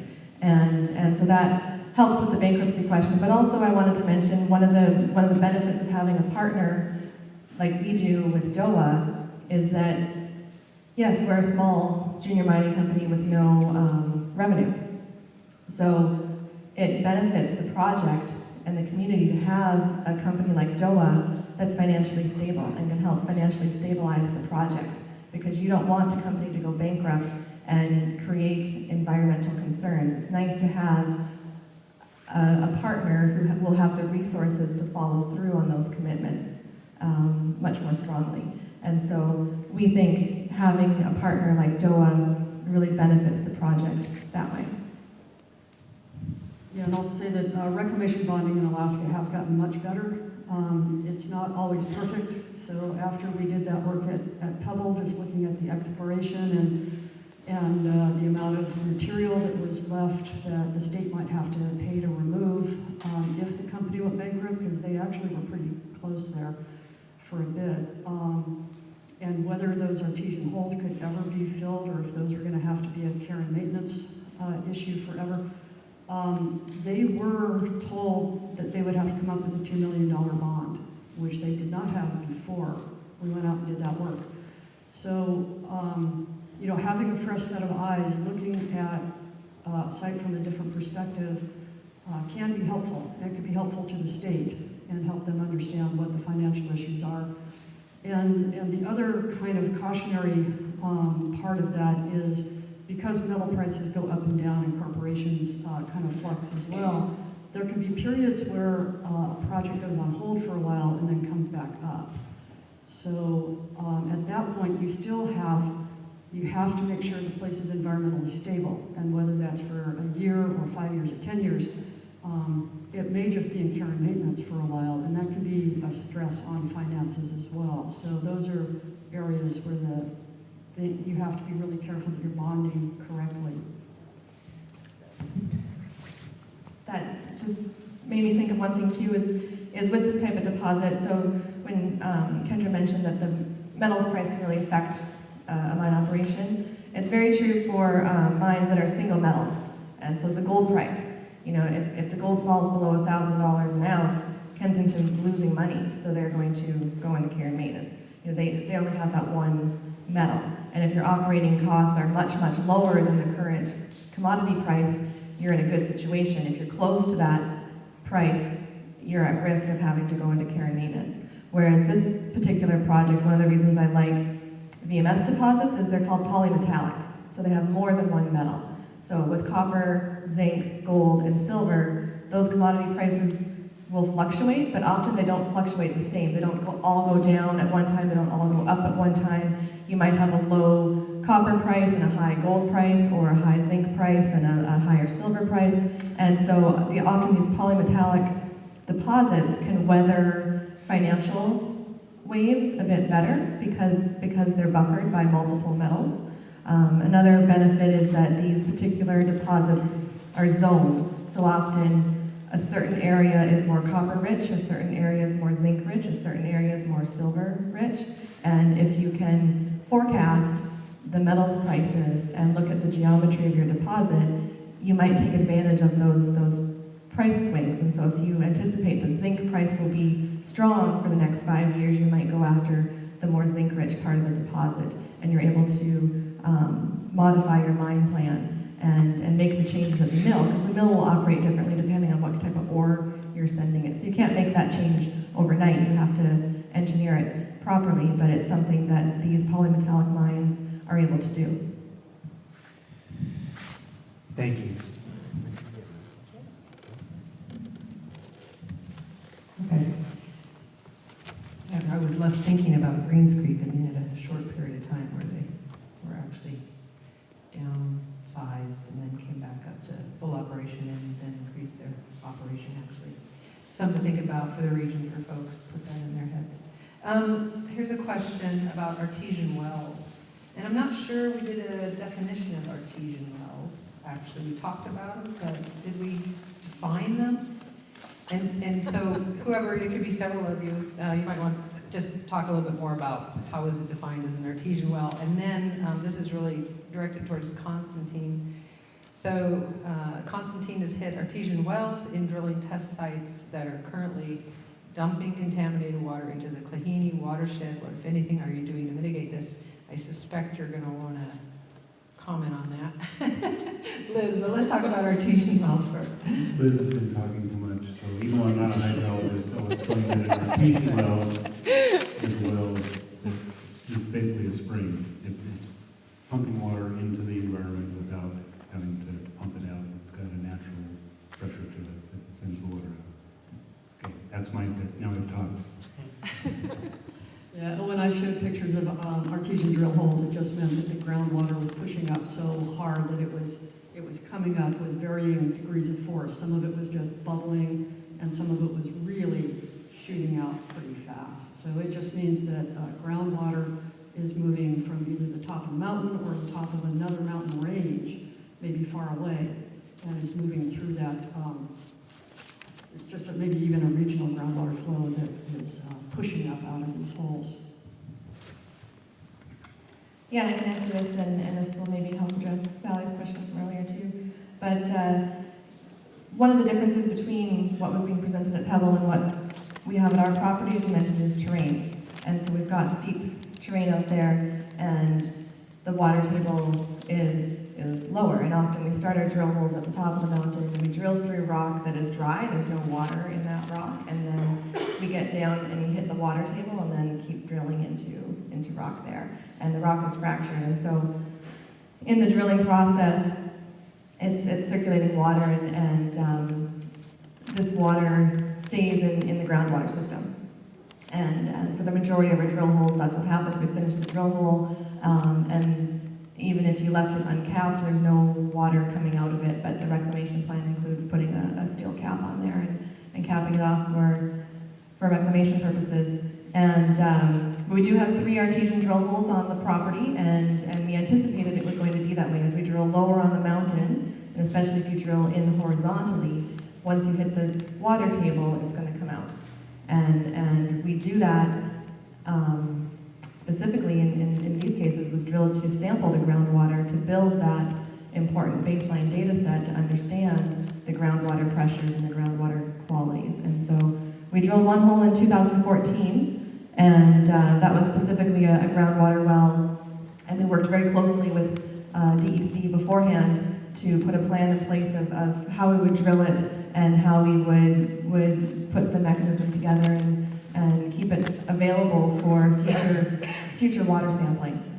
And then we've got 2 other drill holes on site that became artesian. One was drilled in 2015, one was drilled this year. And both of those are low flow. They flow at about 16 gallons a minute. It's like a hose water. And it's slow enough that you can just put a steel cap on there and there's no water that comes out of there anymore. So it's plugged there. And we've installed on one of them a Margo plug, which is something you stuff down the drill hole and the rubber expands and you can turn a faucet on basically if you want to test the water for future groundwater. It's available to test it and then you can close it. They're drilled for, in our particular case, they're drilled for environmental monitoring purposes or data collection purposes. And so we have those in place to gather the data we need for future permitting. And they will be reclaimed when we no longer need them available for groundwater testing. The 3 of them are capped right now. The one of them has been authorized by DEC to flow if we need it to flow, but we do have the valve. All holes are closed right now. Nothing's flowing. So there is nothing going into the Kleehene River or the Glacier Creek River. The one that has flowed, sometimes we leave it open over the winter, and DEC has authorized us to keep it flowing over the winter so it doesn't freeze up. That water is of high quality. We've tested it. All the parameters meet water quality standards. The water is alkaline. It's good, clean water. It's not reporting to a creek or anywhere. It's reporting to groundwater. It basically comes out the mountain in a pipe, and there's a hose on it, and when we want to test it, we sample it. Otherwise, it goes back into the talus, into the groundwater, out and in, and it's clean water. Thank you. Another good question. Thank you for addressing it. I'll ask one more question, and then we'll talk a little bit about tomorrow, and then we'll have time for a couple more questions if people are still up to it. But a couple of you, or all of you, have mentioned Greens Creek Mine.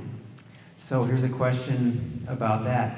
What risk does Juneau face with tens of millions of tons of tailings that will need active water treatment forever, according to the Forest Service, on land now annexed into CBJ at Greens Creek? Does that raise any?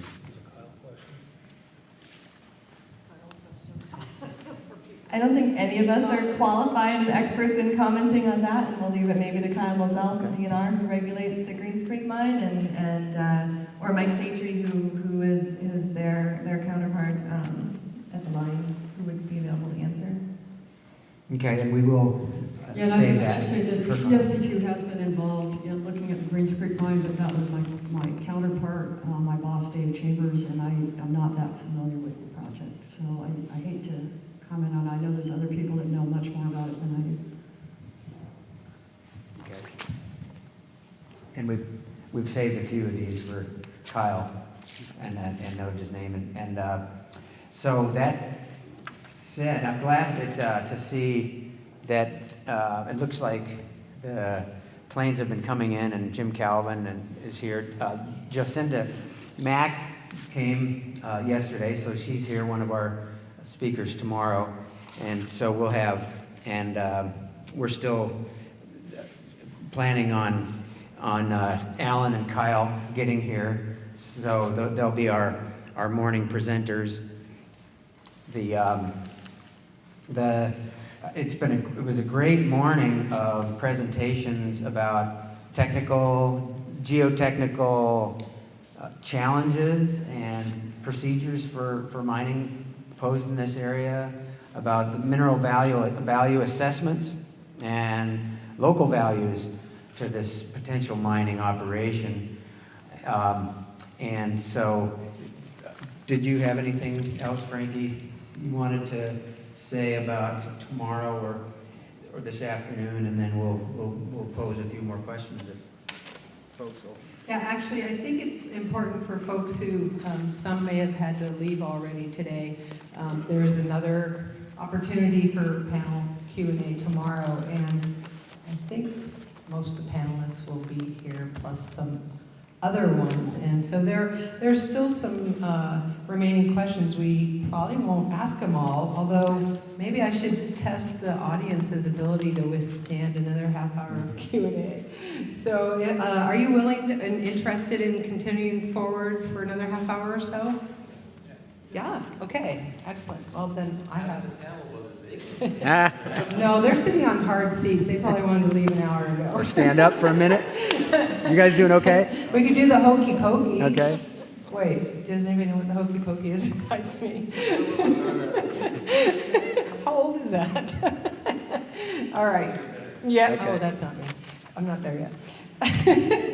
Only the gray scary.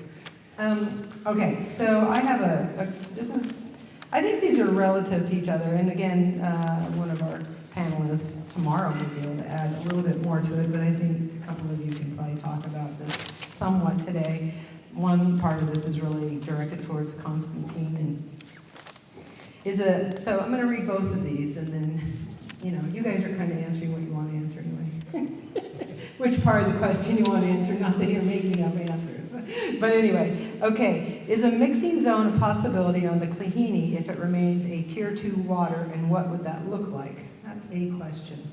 Relative to that is, if Constantine has no intention of polluting the water, as you claim, which would drastically hurt the economy of the Chilkat Valley, why is Constantine against a Tier 3 designation that would help prevent water pollution? So it does look like it's directed towards Liz, but I suspect if anybody else has experienced Tier 2. Tier 3, you may have to add something to that. Me first? So 2 questions there. One is specific, and DEC and DNR could probably answer with more experience, but my understanding, so when you have a mine, you have water, and you have to discharge of that water. There's different ways to discharge it, and there's different permitting paths to discharge the water.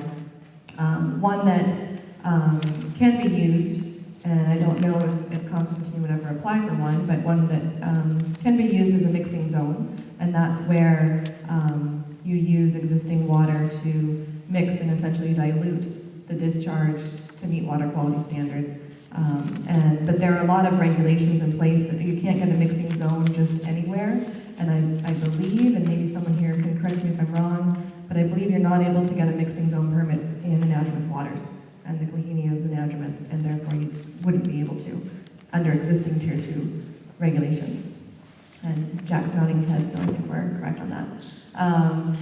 And as far as Tier 3 goes, there's a lot of discussion on it, and one of the things there's a lot of complex things with the topic, and one is, what is the state process, and what would a designation like that mean for this particular valley and other users of the water, and there's a lot of unknowns until the mechanism is put in place by the state process, and what that would mean, and then it becomes site-specific, so it doesn't necessarily have a cookie-cutter effect here, there, or everywhere. It depends on the natural water quality here and those users, what the impact would be. But one thing I will talk about, and maybe leave it for the regulators to expand upon, is that pollution is a term that is thrown around as if it's always toxic or detrimental, but there are a lot of things that are considered pollution by the EPA and by DEC that are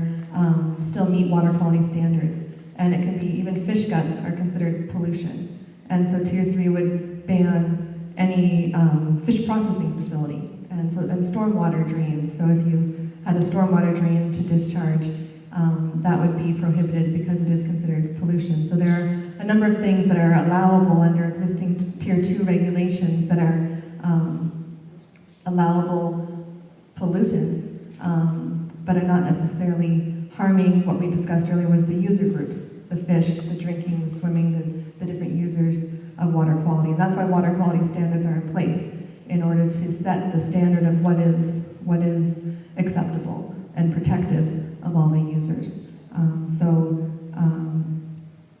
That's the existing Tier 2, and Tier 3 is very different from that. So I guess actually I had a question for Liz related to this. Did you say that you have 2 or 3 miles of stream before you hit anadromous water? So it seems like that could be a mixing zone then. Is that correct? Yeah. Well, depending on where the facility and the discharge is. So where, if I had a map I could show you, but where we permitted a bridge crossing at the upper reaches of Glacier Creek, and from that point down 3 miles is anadromous waters.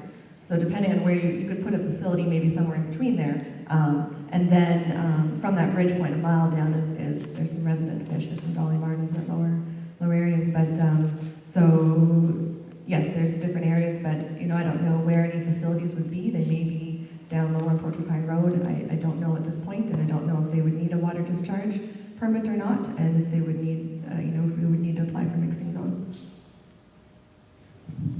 Yeah, and of course, this is talking about the effluent from a water treatment plant, which we're so far from thinking about a water treatment plant. But once you get to that stage, there are mechanisms like reverse osmosis and membrane technologies that can clean water really well. Then it's a matter of how much expense you want to put into it and making sure you're doing the maintenance and replacing the membranes quickly enough. And then it really gets back again to monitoring. Are you monitoring in the right place enough times to understand if it's being kept clean as well as it needs to be? And some of those technologies take care of most of the things you call contaminants. The one, arsenic, can be harder to take care of. That could be something you might need a mixing zone for, depending on concentrations and your flow through your water treatment system. And selenium can be one that's really difficult if they run into selenium.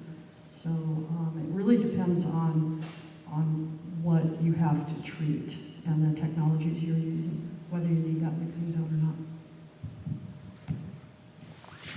Thanks, Julie. Okay, one for everybody.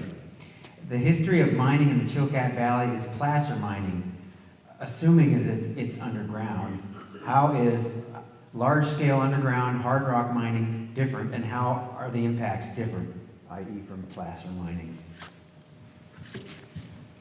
I guess I'll talk on this one. I'm not an expert on underground mining or placer mining, but I know the basic differences. Placer mining is using surface gravel and extracting it with a loader or with a hydraulic hose or with a big flume of water. There's been lots of different ways that you can do placer mining, but the one thing that all placer mining tends to do is the same thing glaciers do. It puts a lot of silt in the water.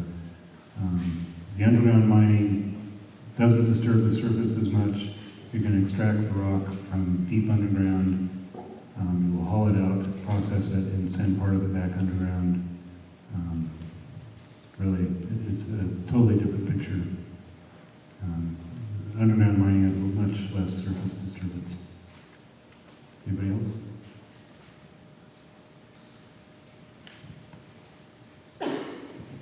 Wow, I could answer one. Yeah.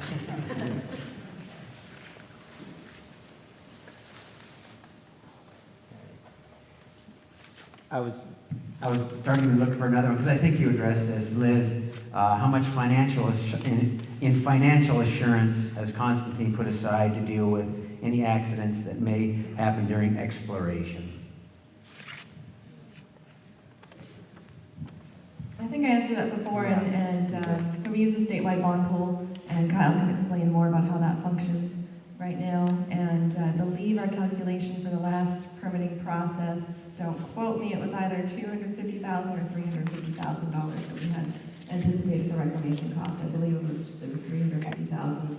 So that's to reclaim all the drill holes, making sure anything. Right now we leave some of them open for environmental testing. We have PVC tubes down there so we can stick water transducers and do a few things, or put geophysical surveys down there.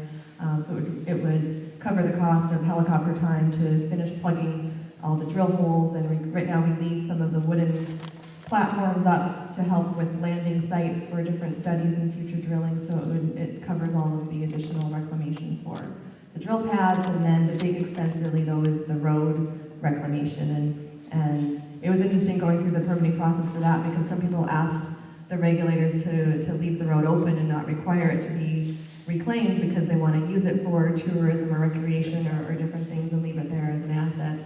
And so that, something that would be considered in the future, but currently it's required to be reclaimed, and there's a bond in place for that. Thank you.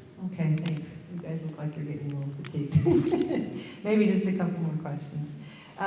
Here's one that I'm not sure who wants to answer it, but what % of mines after closure are maintained into perpetuity or until all environmental hazards are neutralized?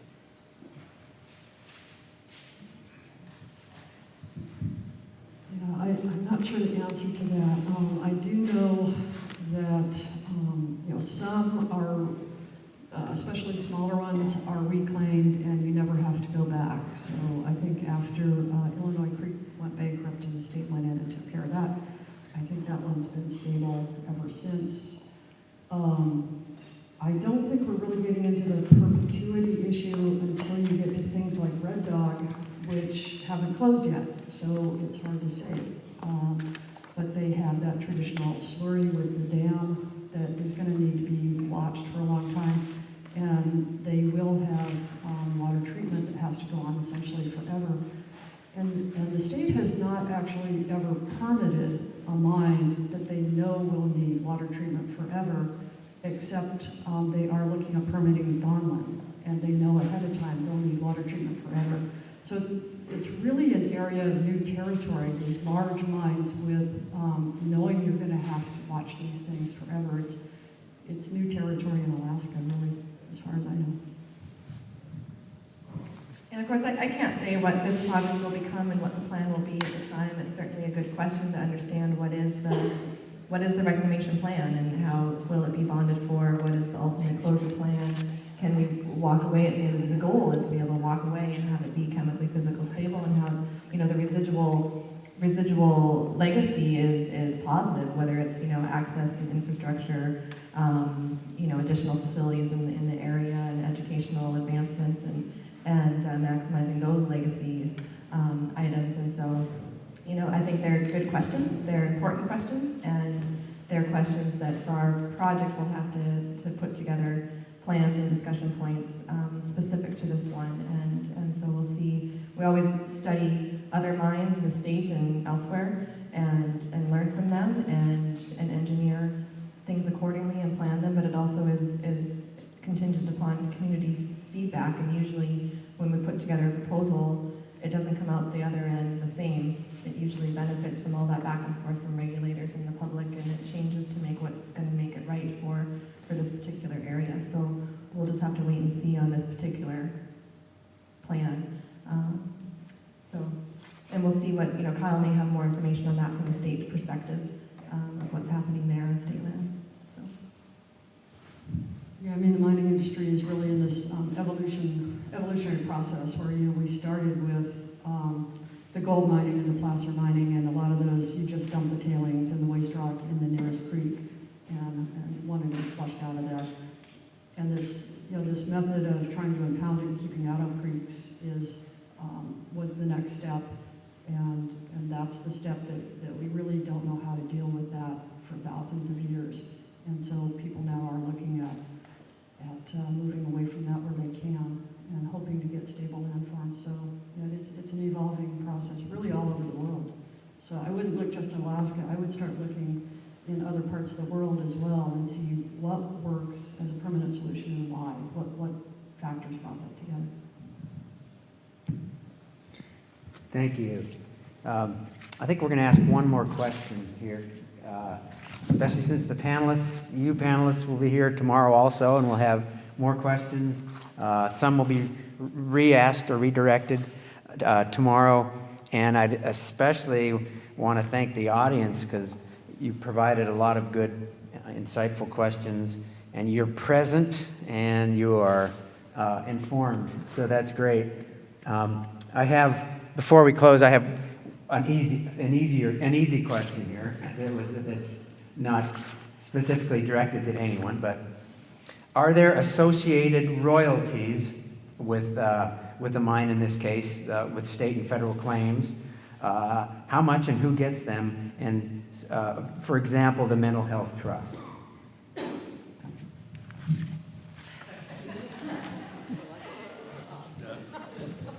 Well, I have to admit I might have to pull up my computer to give an accurate, perfect number here, so I won't misquote myself here. But it's an important question, and it's a way that really mining is designed, especially in Alaska here, to benefit everyone. It's a way for everyone to share in the benefits. It's a state resource or it's a federal resource, and they're extracted for the benefit of all. And so it's not just the company coming in and making a profit. It's also the state gaining those benefits as well. And there are different percentages for different lands, and it's a little bit of a complicated thing that I don't have fresh in my mind right now, but we do have a little bit of an interesting situation with our property in that we do have BLM land, that's federal land, that's been state selected and trust selected, but it hasn't been conveyed, and so it's still BLM federal land where the resource is located, and many of the prospects. And then we do have some state mining claims, and then we have a larger lease with the Mental Health Trust. And so all three have different mechanisms in place. We also lease the federal claims off of the underlying claim owner, which is Merrill Palmer and his partners as well. So all of those things, the money gets split many ways when you extract it, and really though the benefit for the residents comes through in those royalties, and so they're an important part of the consideration because that is how the state generates revenue for its budget. And I don't know what the line item is right now of how much the state is getting of revenue from state lands, but even on native lands too, so the native land mines, that money goes toward the native corporations as well and gets shared. So there's different money in there. There's a couple percent here and there. I think on the mental health trust land, it's not standard, and it's part of our lease as far as where we produce it from, how much it would be. But there's also some negotiations that go on for other portions of it as well. So it's something I'd have to get back to you on. It's an important one. It's probably one we need to follow up on. But there is a percentage amount. Off the top of my head, please don't quote me. I can look it up online. I think it's 2.5% on the mental health trust lands, and that money gets used to fund mental health programs for the state.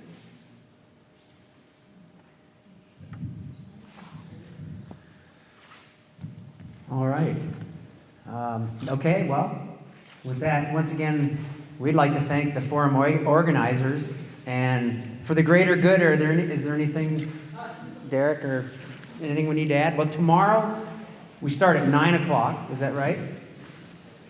According to mine. And good, well, we'll see you all here tomorrow. And the schedule will, hopefully we'll have the remainder of the speakers that didn't make it today.